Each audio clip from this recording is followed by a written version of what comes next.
హే WhatsApp homies. ఈ week మచ్చబెట్టే Devara movie release అవుతుంది. అదే మూవీ మీద ఏ కంటెంట్ చేయాలా అని అర్థం కాని టైంలో ఫియర్ సాంగ్ వింటుంటే ఓ ఐడియా స్ట్రైక్ అయింది. సాంగ్ బీట్ మ్యూజిక్ బాగానే ఉంది కానీ లిరిక్స్ పరిస్థితి ఏంటా అని కాన్సన్ట్రేటెడ్గా లిరిక్స్ వింటుంటే హీరో క్యారెక్టర్ ఎక్కేసింది భయ్య. ఆ సాంగ్ లిరిక్స్లో దేవరా క్యారెక్టరైజేషన్ పీక్స్లో రాశారు మన రామ్ జోగర్. సో ఈరోజు వీడియోలో let's decode few lyrics from fear song. అయితే పాట స్టార్టింగ్లోనే ఆ గంటకుంది సంద్రం మగ్గురం అంటే ఆకాశం. దీన్ని డీకోడ్ చేస్తే సముద్రం అగ్ని, బేసిక్గా ఫైర్ అండ్ వాటర్ రెండు ఆపోజిట్ ఎంటిటీస్. దేవరాలో సముద్రం అంత ఫైర్ ఉంటుంది అని చెప్తున్నారు, అండ్ ఆ ఫైర్కి ఆకాశమే మండుతుందని రాశారు. బేసిక్గా ఆకాశం అనేది అందుకోలేనిది, అలాంటిది దేవరాలో ఉన్న ఫైర్కి ఎంత వాళ్ళైనా లొంగాల్సిందే అనేది దీని మీనింగ్. అసలు ఈ కంపారిజనే క్రేజీ కదా. అసలు దీని గురించి కొంచెం రీసెర్చ్ చేస్తే తెలుగులో విరోధ భాషాలంకారం అని ఒక అలంకారం ఉంది. అలంకారం ఏం చెప్తుంది అంటే రెండు విరోధమైన పదాలు పక్కపక్కనే ఉన్నా కూడా లోతుగా చూస్తే ఆ విరోధం అభాసం అవుతుంది, అంటే నల్లిఫై అయిపోతుంది అనమాట. సింపుల్ టర్మ్స్లో చెప్పాలంటే విరోధం లేకపోయినా కూడా విరోధం ఉన్నట్టు డిస్క్రైబ్ చేయడాన్ని విరోధ భాషాలంకారం అంటారు. ఇది నేను చెప్పింది కాదు, మన లిరిసిస్ట్ చంద్రబోస్ గారు చెప్పింది. సో అలాంటి డైనమిక్ కంపారిజన్తో స్టార్ట్ అవుతుంది సాంగ్. నెక్స్ట్ ఇంట్రెస్టింగ్ పార్ట్ వచ్చేసి జగడపు దారిలో ముందడుగైన సేనాని చెడుపున నేర్పగా అదుపున ఆపే సైన్యాన్ని. మూవీ స్టోరీ అంతా సింగిల్ లైన్లో చెప్పేశారు భయ్య.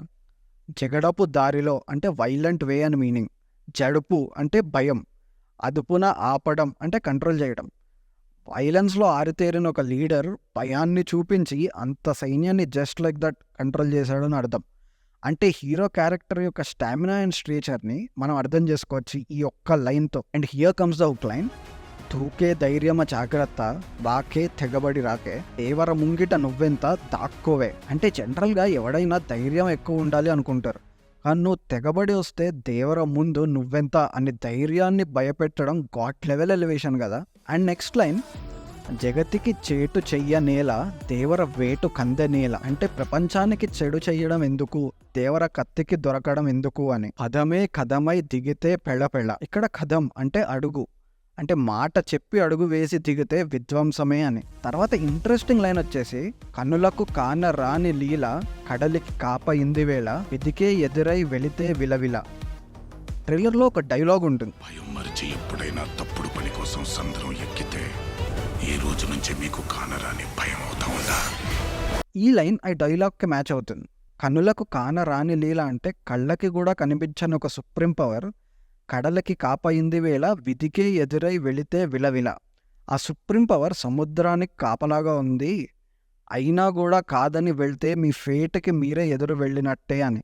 నెక్స్ట్ లైన్ వచ్చేసి, అలలై ఎరుపు నీళ్లే ఆ కాళ్లను కడిగరా ప్రళయమై అతని రాకే దడ దడ దడ దండోరా. ఇక్కడ ఎరుపు నీళ్ళు అంటే రక్తం, రక్తం అలలుగా మారి అతన్ని కాళ్ళను గడగడం ఏంటి భయ, అసలు మైండ్ పోయే లిరిక్ ఇది. అయితే జనరల్గా దండోరా అంటే ఒక అనౌన్స్మెంట్ లాగా అనమాట. ఈ కాంటెక్స్ట్ లో ప్రళయం లాంటి అతని రాక ఒక బిగ్గర్ అనౌన్స్మెంట్, అంతకు మించి ఇంకేముంటుంది అనే సెన్స్ లో రాశారు. Here comes my most favourite line, ఈవర మౌనమే సవరణ లేని హెచ్చరిక పగిలిన కోపమే మృత్యువుకైనా ముచ్చమట. ఇది విన్నప్పుడు నా రియాక్షన్ ఏంటంటే,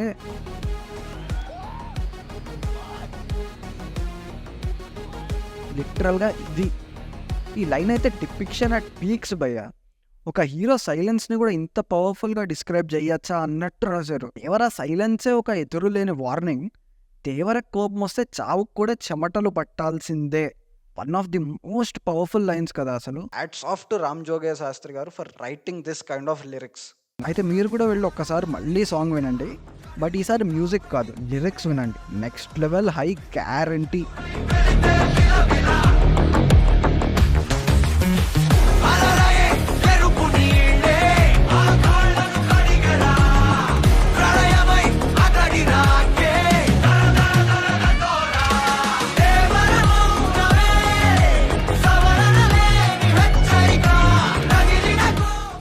That's it for the day guys. See you all in the next video, and don't forget to mention your most favorite lyric in the comments.